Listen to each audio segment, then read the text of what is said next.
Okay, so we are on our apply lesson, and for this one you will go through and have some practice activities in there. And so basically what I do suggest is that you go through those practice activities and actually do them so that you're practicing and getting ready for the test. Remember, for our tests for language arts, most of our questions are going to be open response. So on some tests you might have some multiple choice questions, but as we move through the year and by the time we get to the end of the year, you're going to be probably answering mostly with open response questions, okay? And this is really important that you learn how to do this, and there is a formula, just like in math, for how to answer questions in language arts. And once you learn this formula, you're going to find that writing is so much easier for you, okay? So let's learn this race strategy. I don't use the S at the end, so I just ask that you write a race paragraph, but we're going to watch a short video on what that really is. Hey scholars, Mr. Culp here, and I'm here today to talk to you about the race or races writing strategy. So this is your crash course. Let's get started.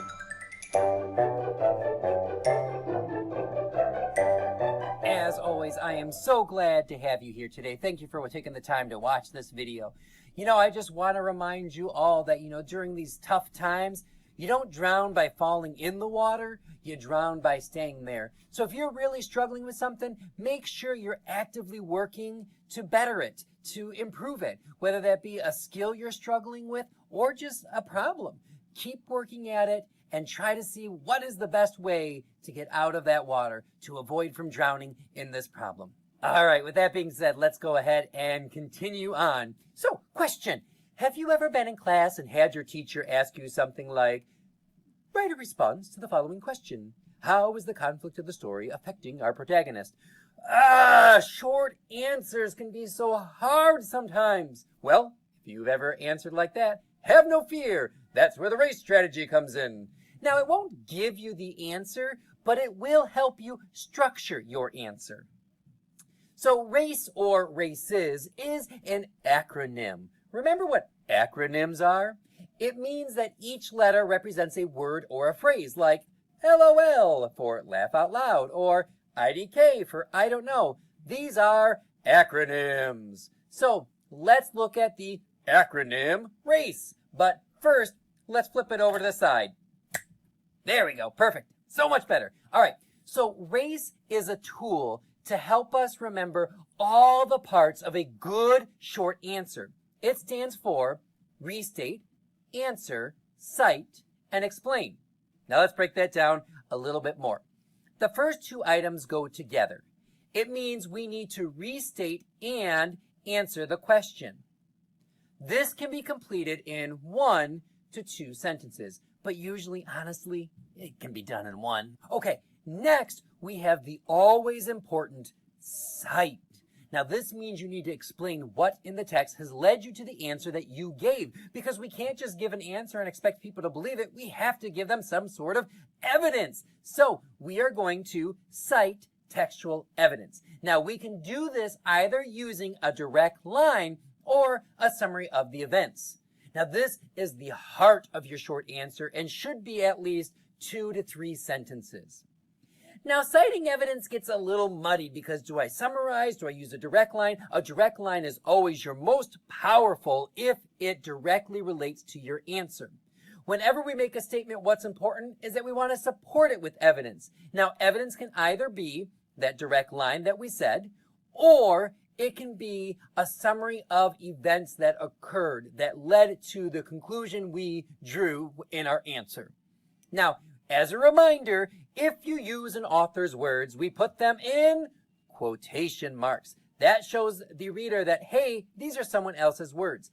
And then right here, you're going to see it highlight, bam, we include the author's last name and the page number. Of course, check with your teacher if he or she wants MLA or APA. Did I mention that that's called a parenthetical citation? I don't remember if I did, so I'm going to say it again. That highlighted section with the author's last name and page number, that's a parenthetical citation. It is so important. As a junior high student, you should always be providing a parenthetical citation for your author's words. Okay, moving on.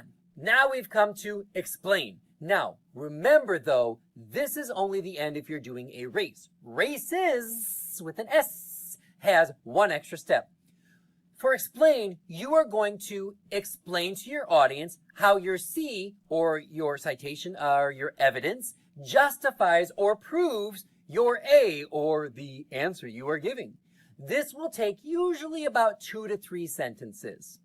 Now, this is really, really, really important in your short answer response, because sometimes people, or pandas, evidently, don't clearly get how your evidence proves what you are saying. So this is your chance to really sell them on it, to show them how they do connect in case maybe they don't see it. Hopefully now you see how that acronym RACE could really help you answer that question the teacher in the beginning asked. So let's try to answer the question. Now, before you put pen to paper or fingers to keyboards, let me give you a couple more tips for each of these items. When you are restating and answering the question, try to use the words from the prompt. Make sure you identify the text and the specific people you are talking about in that text. And unless you're being asked for an opinion, avoid using the words "I think." They're just not good. You are a junior high scholar. You don't need to use "I think." So, for our question, let's determine our key words that we want to use. Write a response to the following question. How is the conflict of the story affecting our protagonist? Now, I think the key words would be conflicting, affecting, and protagonist. So we might write something like, the conflict in Jay Sidley's short story, Andrea's New Job, is affecting Andrea, our protagonist, because the job has become too hard and she doesn't think she is doing it well. Now here you can see that I used those same words again. You could also read this first sentence and have a really good idea of what the question was. You can also see that even though the teacher did not include the title or the author in his or her question, I included them in my response, and I also used the characters' names. Awesome. So moving on, let's get you some pointers about citing evidence. We already talked about using either a direct line or summarizing an event. So here is a couple of little new things to add. So make sure you include page or paragraph numbers when you can. So remember, when you're citing, if you don't have a page number, you can count your paragraphs. And also make sure you're specific.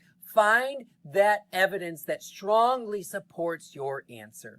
So let's go back to our question at hand. How is the conflict of the story affecting our protagonist? All right, well, I've got the first part already done. I've restated my question and I've answered my question, but now I need to support it with evidence. I have textual evidence, but I have to decide, do I have to summarize or do I have to use a direct line? Well, thinking about what I read, I think the best thing to do is to first maybe summarize. So I'm going to write, again, my first sentence is already here. The conflict in Jay Sidley's short story, Andrea's New Job, is affecting Andrea, our protagonist, because the job has become too hard and she doesn't think she is doing it well. So now I'm going to summarize. In the beginning, Andrea was really excited about her job, but as the days went on, she found it very difficult. But that's not enough. I feel like it's strong, but I don't feel like my evidence clearly shows my point.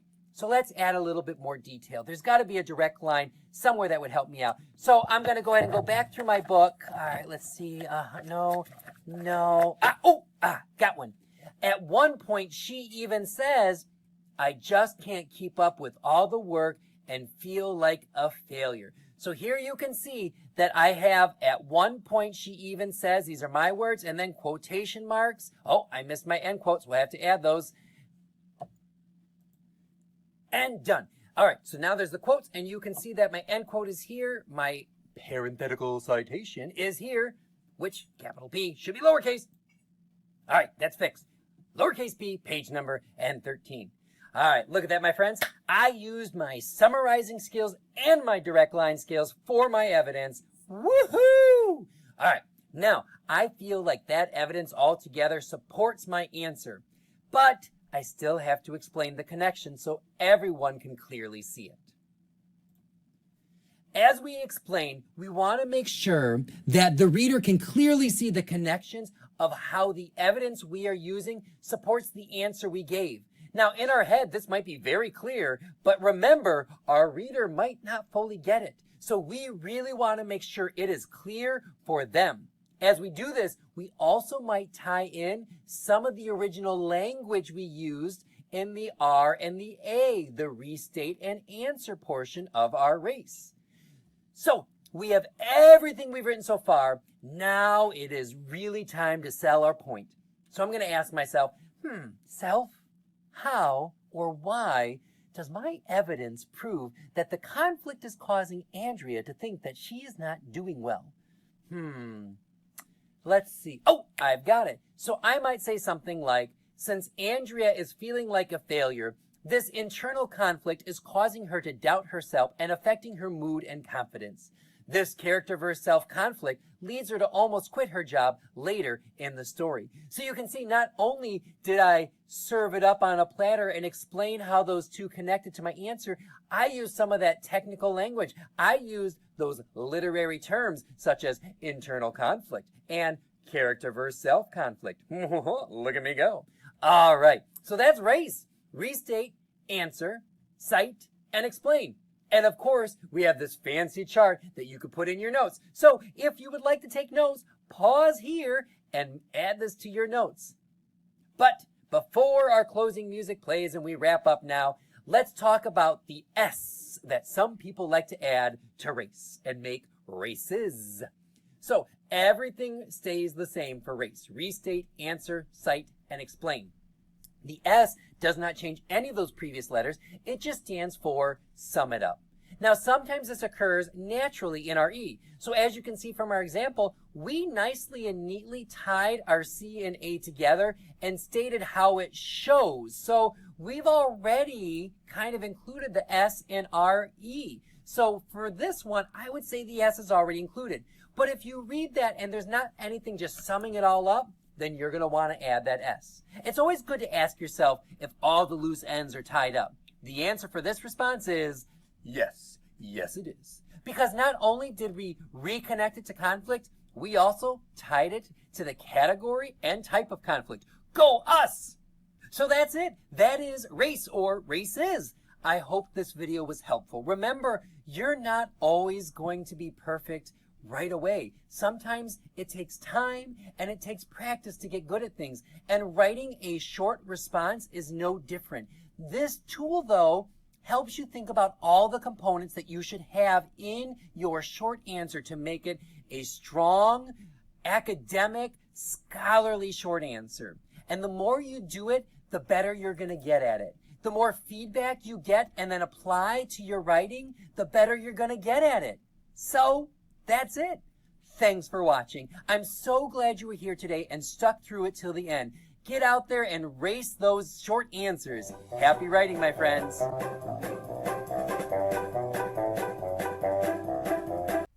Okay, so as he mentioned in the video, we use a race strategy. Restate and answer the question can usually be done in the first sentence.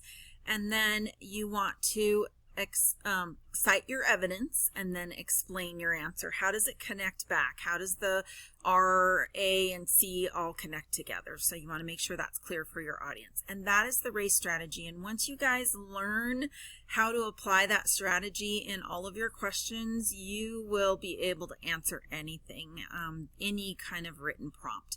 And this will carry you through all the way into high school and even into college. So just keep the format, guys, and remember to apply this now while you're practicing, but you are going to apply this on your test. All right. Have fun.